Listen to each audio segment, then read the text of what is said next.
नमस्कार दोस्तों, स्वागत है आपका न्यूज़ मीडिया मंच पर। मैं हूं देवेंद्र त्रिपाठी। इस वीडियो में बात कुछ अंतर्राष्ट्रीय मुद्दों की।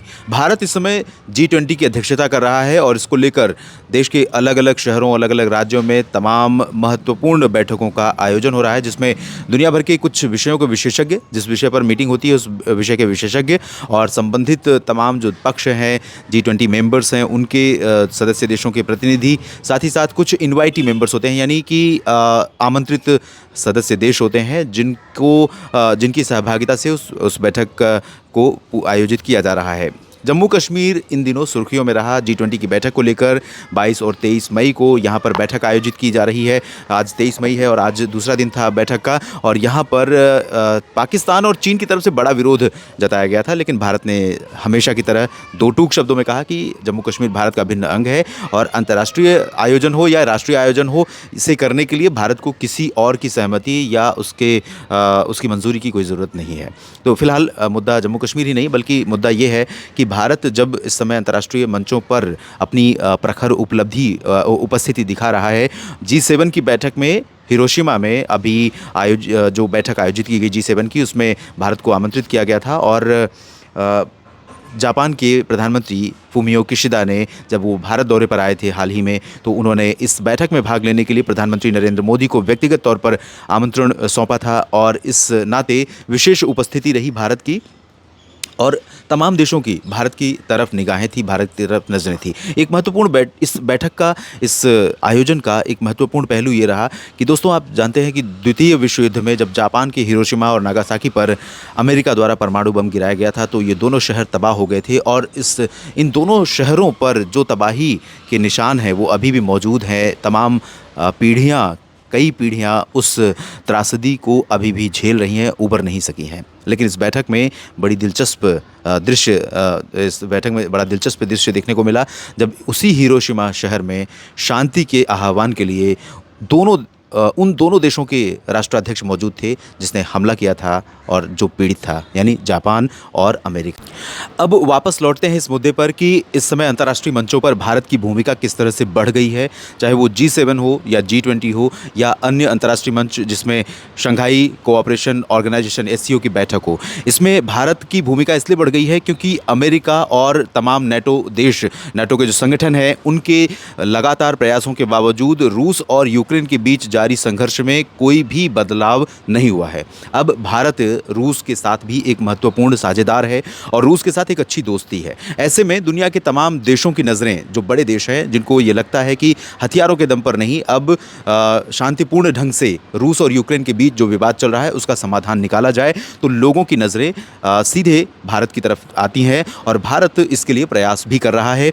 जब प्रधानमंत्री नरेंद्र मोदी हिरोशिमा पहुंचे तो उसके बाद एक तस्वीर आई जिसमें एक तरफ यूक्रेन के राष्ट्रपति व्लादिमीर ज़ेलेंस्की और उनके अधिकारी बैठे थे, दूसरी तरफ प्रधानमंत्री नरेंद्र मोदी, भारत के राष्ट्रीय सुरक्षा सलाहकार अजीत डोभाल समेत तमाम बड़े अधिकारी बैठे थे और बात हो रही थी। और इस बात में प्रधानमंत्री नरेंद्र मोदी ने भरोसा दिलाया कि पूरी तरह से भारत हर वो रास्ते अपनाएगा, हर वो कूटनीति अपनाएगा जिसके माध्यम से इस समस्या का समाधान निकल सके और दोनों देशों के बीच जारी टकराव में जो जनता को नुकसान हो रहा है, जो अर्थव्यवस्था को चोट पहुंच रही है, उससे बचाया जा सके, यूक्रेन को और रूस को भी, क्योंकि रूस और यूक्रेन के टकराव के कारण दोनों ही देश प्रभावित नहीं होने बल्कि पूरा का पूरा यूरोप और एशिया का हिस्सा इसके प्रभाव में है, इसकी चपेट में है। एक तरफ पहले कोविड की चपेट थी, कोविड की मार थी, उसके बाद बढ़ती हुई महंगाई और आर्थिक मंदी की वजह से दुनिया भर के तमाम देशों में असर पड़ा है। इसके बीच एक टर्म आजकल चल रहा है जिसका आपने अक्सर उल्लेख सुना होगा, ग्लोबल साउथ का।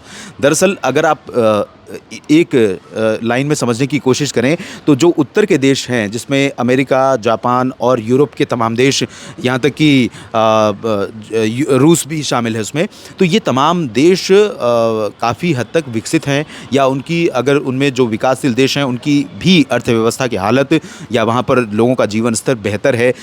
तुलना करें अगर इसकी हम दक्षिण से, ग्लोबल साउथ यानी जो भूमध्य भूमि पर, धरती पर दक्षिण के देश हैं, जिसमें अफ्रीका के बहुत सारे देश आते हैं, अफ्रीकन महाद्वीप के, दक्षिणी अमेरिका के बहुत सारे द्वीप आते हैं, देश आते हैं, और इसी तरह से एशिया के तमाम सारे देश आते हैं।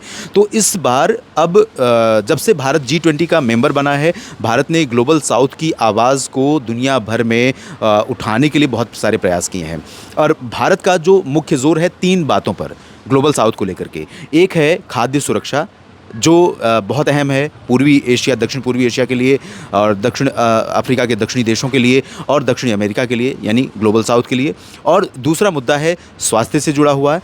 तीसरा मुद्दा है क्लाइमेट रिस्क, यानी जलवायु परिवर्तन के कारण जो रिस्क इन ग्लोबल साउथ के देशों के सामने मौजूद है, उससे एड्रेस कैसे करना है, उसका समाधान किस तरह से ढूंढना है, इसको लेकर। क्योंकि जो आज क्लाइमेट रिस्क दक्षिण के, ग्लोबल साउथ के देशों के सामने खड़ा है, वो इन देशों की वजह से नहीं, बल्कि उन देशों की वजह से है जो उत्तर में बसते हैं और जिनकी अर्थव्यवस्था आज भी बेहतर है, जहां जीवन स्तर आज भी बेहतर है। क्योंकि औद्योगिकरण इन्हीं देशों में हुआ, कार्बन उत्सर्जन सबसे ज़्यादा इन्हीं देशों में होता है, उत्तर के देशों में। तो एक तरफ कहें कि मज़ा कोई ले रहा है, सज़ा कोई काट रहा है, ये कहानी है, अगर इसको आप सरल भाषा में समझने की कोशिश करें। इसके अलावा एक अहम मुद्दा क्वाड के बारे में भी आपने सुना होगा। 4 देशों का संगठन, जिसमें ऑस्ट्रेलिया, जापान, अमेरिका और भारत शामिल हैं। तो क्वाड देशों का जो मुख्य लक्ष्य है, चीन को दक्षिण चीन सागर में घेरने के लिए, और साथ ही साथ इंडो पैसिफिक ओशन यानी हिंद महासागर और प्रशांत महासागर के जो रीजन है, यहाँ पर किस तरह से शांति और ओपन रूट नेविगेशन का जो ओपन व्यवस्था है वो जारी रखी जा सके। तो इसके लिए भी भारत एक अहम प्लेयर बनकर उभरा है, क्योंकि भारत ने बहुत ही कड़े और सधे शब्दों में चीन को ये चेतावनियां दी हैं कि हिंद प्रशांत क्षेत्र में, यानी मैरीटाइम सिक्योरिटी को लेकर के चीन की तरफ से किए जाने वाले कोई भी उकसावे के काम भारत को नागवार हैं, भारत को नापसंद है, और भारत इसके खिलाफ सख्त कदम उठा सकता है, कड़े संदेश दे सकता है। तो इस लिहाज से ऑस्ट्रेलिया और जापान और अमेरिका भी बहुत महत्वपूर्ण रूप से भारत की तरफ देख रहे हैं। तो उम्मीद की जा सकती है कि जिस तरह से 4 महत्वपूर्ण बैठकों के माध्यम से, जिसमें G20 है, G7 है, SCO है, और उसके बाद दक्षिण अफ्रीका में एक बैठक होनी है, तो ये तमाम जो बैठकें होनी है उसमें भारत किस तरह से अपना रोल प्ले कर रहा है, और भारत उन महत्वपूर्ण वैश्विक मुद्दों को उठा रहा है जिनका संबंध दुनिया के अधिकांश देशों से है। और इसी वजह से भारत का कद बढ़ा है, क्योंकि भारत एक तरह से बड़े भाई की भूमिका में है और तमाम छोटे छोटे देशों की चिंता कर रहा है, जो दूसरों के किए हुए गलत नीतियों के कारण, दूसरे देशों के द्वारा लागू की गई या चालू की गई गलत नीतियों के कारण आज संघर्ष कर रहे हैं। इस वीडियो में फ़िलहाल इतना ही। आपकी क्या राय है भारतीय उपस्थिति की अंतर्राष्ट्रीय मंच के बारे में, और क्या इससे भारत या दुनिया किसी समाधान की ओर बढ़ रही है? क्योंकि क्लाइमेट रिस्क ग्लोबल साउथ के लिए एक बड़ा बहुत अहम मुद्दा बन चुका है, और भारत भी अब इससे अछूता नहीं है। तो ऐसे में क्या भारत कुछ रोल प्ले कर पाएगा? ये आप क्या सोचते हैं इस बारे में? अपनी राय ज़रूर दें। इस वीडियो में फ़िलहाल इतना ही। लगातार बने रहिए और तमाम गंभीर और बहुत ही महत्वपूर्ण मुद्दों पर हम आपके साथ चर्चा करते रहेंगे न्यूज़ मीडिया मंच पर। धन्यवाद।